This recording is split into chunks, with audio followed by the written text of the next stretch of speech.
What up, niggas? Virologist here. Back late, it's been an absolute madhouse at work, going full tilt studying coronavirus. It's a field day, and naturally, all this information is on lockdown because, duh. The coronavirus is going to hit every continent and touch every town and eventually touch every person in the world. Maybe not now, but eventually. And so, we have to operate on the assumption that someone is going to transmit it to us. And we should be educated and have a plan about what coronavirus is, why it works, where it came from, what to expect, and what to do when you get symptoms. If we get the virus, the only way to beat it is with the immune system your parents gave you. To be the force protection that creates protein sequences that mark and dispose of a never before seen virus. Coronavirus is a very small object that is a package of genetic material with molecular keys on its spherical hull to trick cells in your nasal cavity to import its genetic material into your nucleus for replication. Coronavirus first takes up shop and procreates on the interior surface of your nasal cavity. It then spreads to the back of the neck, the esophagus, and then the bottom of your lungs. Coronavirus can live outside of the body suspended in air or come to rest on any surface. The virus isn't alive, so heat and cold do not kill it. Coronavirus cannot pass through the skin. It must enter your body through the eye, nostrils, mouth, or other mucous port into the body. Nose is the coronavirus specialty. Coronavirus jumps from the person to person via moist, exhaled air, so keep your mouth at a distance, at least 3 feet or more is better. From other people exhaling reduces the odds of it catching. Which brings us to the first defense mechanism. 1. Do not breathe in the moist air that other people exhale. And 2. Do not touch your eyes, nostrils, or mouth with your finger. Wash hands often. Coronavirus is killed by any typical soap and can be washed away from the surface of your fingers with running water. So hand washing prevents the virus from making the transit to your nostrils. It also travels through the moisture or debris on the surface of any object that a lot of people touch. Doorknobs or any objects in any public place. So handshaking, touching objects that other people have touched, is off limits. Even deceptive places like the bottom of shoes. The coronavirus originates from the lungs and snot moisture of coughs and sneezes. Since people touch their nostrils and mouth all the time, the virus is everywhere, on the floor, on the walls, on every surface exposed to the exhaling moisture of people. Touching coronavirus on an object is by itself harmless, until you bring it up to the moisture in your mouth, nostrils, eye, or other mucous port.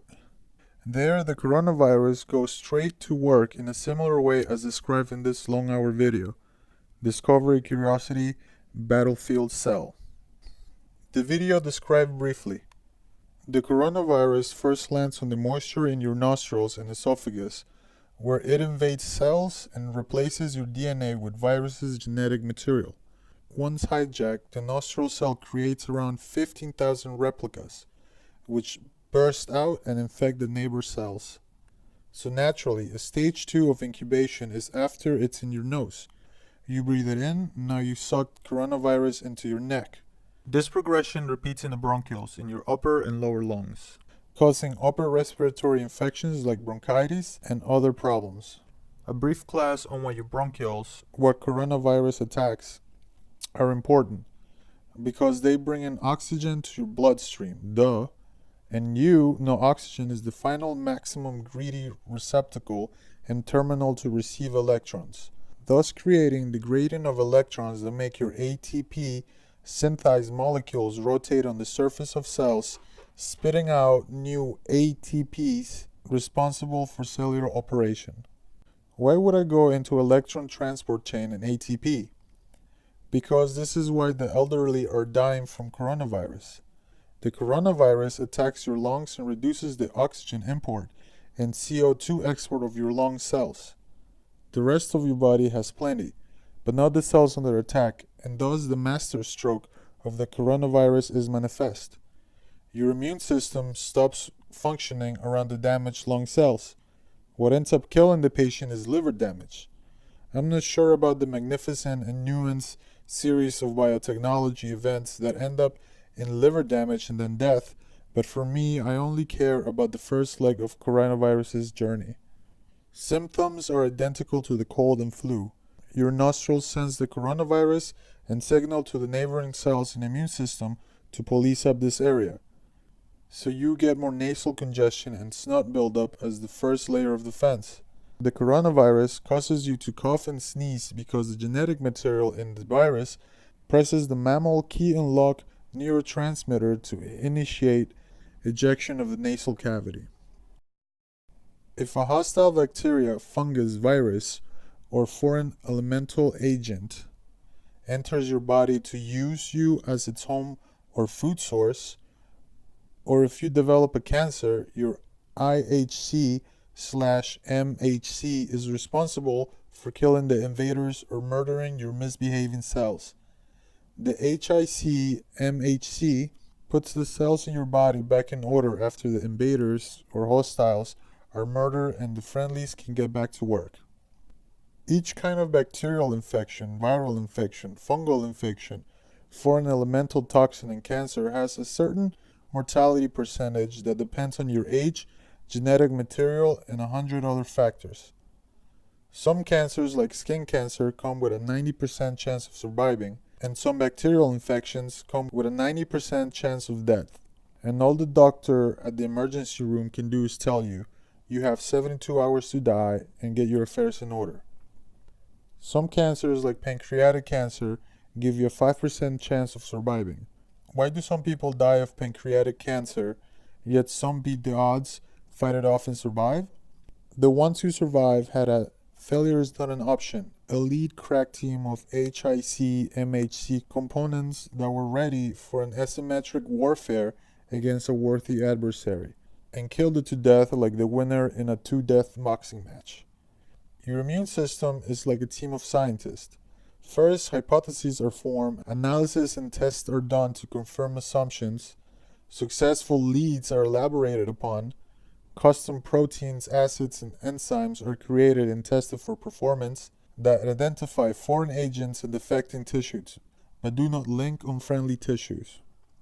When one cell finds a hostile, it's kept alive for testing. The recipe for killing it is refined and perfected, and the results communicated to the neighboring cells for replication, to forcibly destroy the enemy agents in 1 trillion death matches. See the AIDS and HIV life cycle.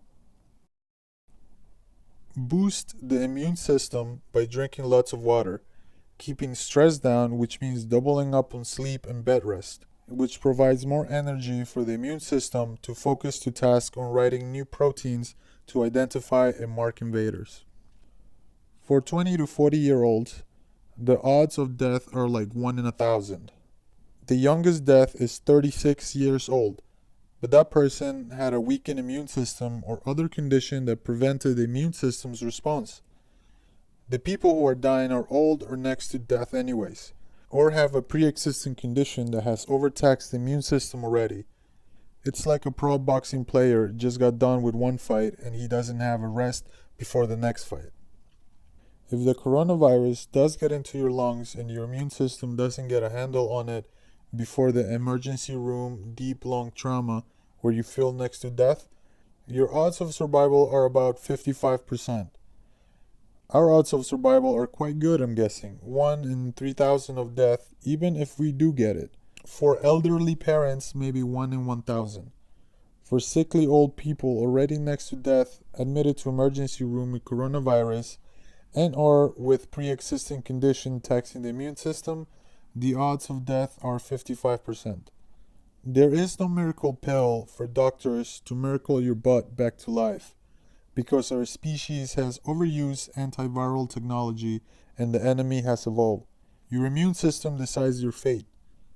The weak will die as they should and the strong will be made even stronger. There is no other way.